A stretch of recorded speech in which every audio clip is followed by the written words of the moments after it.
If you think James Bond is the most interesting thing to come out of London's world of international intrigue, you've been looking in the wrong direction. Forget the fictional spies sipping martinis. The real story, the one that's been playing out for the last 30 years, is wilder, more expensive, and has changed the face of London forever. Because while Bond was busy saving the world, the city he called home quietly became one of the world's leading destinations for something a little less heroic. Dirty Russian money. Yep, we're talking about the British capital, a city famous for the Queen, red buses, and terrible weather, doubling as a 5-star laundromat for a generation of oligarchs. They call it Londongrad. The story of how one of the world's oldest democracies became a safe deposit box for fortunes forged in post-Soviet chaos is one of the most revealing financial dramas of our time. It's a blockbuster story packed with corruption, Premier League football clubs, poisoned spies, billion-dollar mansions, and an army of very, very expensive lawyers. So how did this happen? How did London, once the heart of a global empire built on rules and traditions, become the playground for men who got rich in a system built on breaking all the rules? And why on earth did the UK roll out the red carpet and let it happen for so long? To understand this, we have to rewind to the 1990s. The Berlin Wall had fallen, the Soviet Union had imploded, and Russia was in absolute freefall. Communism was dead, and a brutal, chaotic form of capitalism was being born. The state was having a garage sale, selling off massive industries like oil, gas, and mining for pennies on the dollar. This resulted in a new class of politically connected businessmen, soon to be known as the oligarchs, that emerged overnight, grabbing pieces of the old Soviet empire. One of the most infamous schemes was called loans for shares. The new Russian government was broke, so it asked these emerging tycoons for loans. In return, the government gave them temporary control over huge state companies as collateral. Surprise, surprise, the government never paid back the loans. So, the oligarchs got to keep the companies, turning their small loans into multi-billion-dollar empires in the blink of an eye. They became fabulously, unimaginably wealthy. But there was a huge problem. Their money was trapped in a country that was politically unstable and legally unpredictable. After Vladimir Putin came to power in 2000, the game changed again. He made it clear there was a new deal. You can keep your fortune, but only if you stay loyal to the Kremlin. Step out of line and you could lose everything, including your freedom. Just ask Mikhail Khodorkovsky, who went from being Russia's richest man to its most famous prisoner. The oligarchs needed an escape plan. They needed a plan B for their billions. A safe place with a stable government, a reliable legal system, great schools for their kids, and most importantly, a place that wouldn't ask too many awkward questions about where all that cash suddenly came from. They looked around the globe, from Zurich to Monaco, but one city stood out above all the rest: London. For decades, the UK had been systematically redesigning its economy to attract foreign capital. Starting with Margaret Thatcher's Big Bang in the 1980s, the City of London was deregulated, opening the floodgates for global finance with fewer and fewer restrictions. By the early 2000s, London had perfected the art of financial secrecy. It was one of the easiest places in the world to set up anonymous shell companies, especially through its network of offshore jurisdictions like the British Virgin Islands and the Cayman Islands. These were British territories governed by British law, but they operated like financial black holes. You could buy a £50 million mansion in central London through a company registered in the Caribbean, and your name would appear absolutely nowhere on the paperwork. It was the ultimate privacy tool for the global super rich. And then there was the golden ticket itself, the Tier 1 investor visa. Launched in 2008 and later expanded, this program was basically a for sale sign on British residency. If you had at least £1 million to invest in the UK, you and your family could get on a fast track to living there. The government barely checked the source of the funds. A 2015 government report admitted that the program was attracting people who had made their money through illicit means. And so they came in droves, buying up entire postcodes. Neighborhoods like Belgravia, Knightsbridge, and Mayfair were transformed. They snapped up penthouses overlooking Hyde Park and historic mansions on Kensington Palace Gardens, a street that quickly became known as Billionaire's Row. One of the most legendary purchases was Whitehurst, London's second largest private home after Buckingham Palace, which was bought by the Russian fertilizer billionaire Andrei Guriev.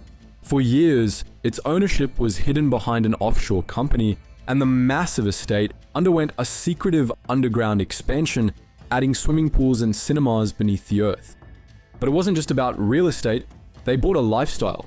Their children were sent to Britain's most elite private schools, like Eton and Harrow, the same institutions that educate the British aristocracy and future prime ministers. They bought British culture and respectability, and nothing projected power and popularity quite like English football. When Roman Abramovich bought Chelsea FC in 2003, it was a masterstroke. He poured hundreds of millions into the club, turning it from a financially struggling perennial runner-up into a global superpower that won a slew of trophies at home and abroad. He became a beloved figure in Britain as a benevolent owner who brought glory to London. His controversial oligarch status was conveniently buried by the success of Chelsea. Of course, the oligarchs couldn't do this alone. They needed help, and London had an entire industry of highly paid professionals ready to serve them. This was the ecosystem that made Londongrad possible. Elite law firms known as the Magic Circle would defend their clients from any legal challenges. Top-tier accounting firms would structure their assets to minimize taxes. And a new breed of reputation management and public relations companies specialized in what's called reputation laundering, turning a ruthless post-Soviet tycoon into a respectable international philanthropist through strategic donations to museums, theaters, and universities. This ecosystem became incredibly powerful, not just at hiding money, but at silencing anyone who tried to investigate it. They weaponized the British legal system using ruinously expensive libel lawsuits known as slaps, strategic lawsuits against public participation. Journalists and authors who wrote books exposing the origins of this dirty money would suddenly find themselves being sued in a London court. Even if they had the truth on their side, the cost of fighting a billionaire's legal team could bankrupt them. It created a chilling effect, making it risky for anyone to dig too deep. For the most part, the government was looking the other way. There were plenty of warnings. Intelligence reports flagged the national security risks. Global investigations like the Panama Papers in 2016 and the Paradise Papers a year later exposed exactly how offshore secrecy was being used. But the money was just too good.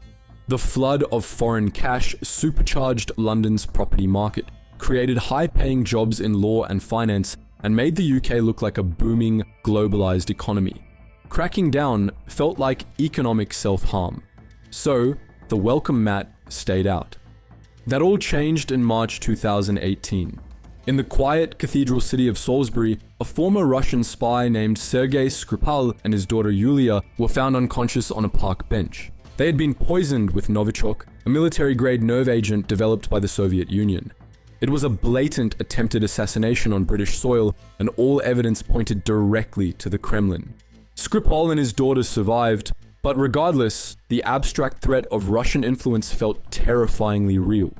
The British public woke up to a shocking reality. Russian assassins were operating in their sleepy towns, and the oligarchs living in London's fanciest neighborhoods weren't harmless rich guys. The money that had been welcomed for so long was now seen for what it was: a major national security threat. The government finally sprang into action. They expelled Russian diplomats. They announced new sanctions. They started talking tough about tackling illicit finance and debuted a new legal tool called the Unexplained Wealth Order, which allows authorities to seize assets if the owner can't explain how they paid for them with legitimate income. And then, in February 2022, the real earthquake hit. Russia launched a full-scale invasion of Ukraine. This time, there was no looking away. The West, including the UK, unleashed the most severe sanctions in modern history. The emergency brake was pulled. Roman Abramovich was sanctioned and forced to sell Chelsea. Other oligarchs had their assets frozen, their yachts seized, and their travel banned. The government rushed through new laws like the Economic Crime Act, which created a register of overseas entities, finally forcing anonymous companies that own UK property to declare their true beneficial owners. For the first time, it looked like Britain, as a nation, was serious about tidying up their house. But here's the problem. A lot of the damage was already done. For 2 decades, Russian money reshaped entire districts of London, inflating a property bubble that made the city unaffordable for ordinary people. It created ghost mansions, multi-million-pound homes that sit empty for most of the year. This flood of cash bought political influence through donations and lobbying, hollowing out parts of the democratic process. And the systems that made it all possible are still largely in place. Sure, the UK is being tougher on Russia now, but enforcement is still a massive challenge. And the laundromat isn't closed. It's just changing its customer base. The same pathways that welcomed Kremlin-linked money are now being used by kleptocrats and elites from other authoritarian states. Because once you build a system designed around not asking questions, you can't be surprised when everyone with a secret shows up at your door. But what do you reckon? Is the UK government's recent crackdown a genuine attempt to fix a broken system, or is it just political theatre? Was the 2-decade-long open door policy a necessary evil for economic growth, or a catastrophic mistake? And can London ever truly shake its reputation as the world's premier laundromat, or has the damage been done for good? Drop your thoughts in the comments. We'd love to hear your take. And if you enjoyed the video, give us a like, hit subscribe, and tap the bell so you don't miss any more proper deep dives like this. Cheers for watching, and we'll catch you in the next one.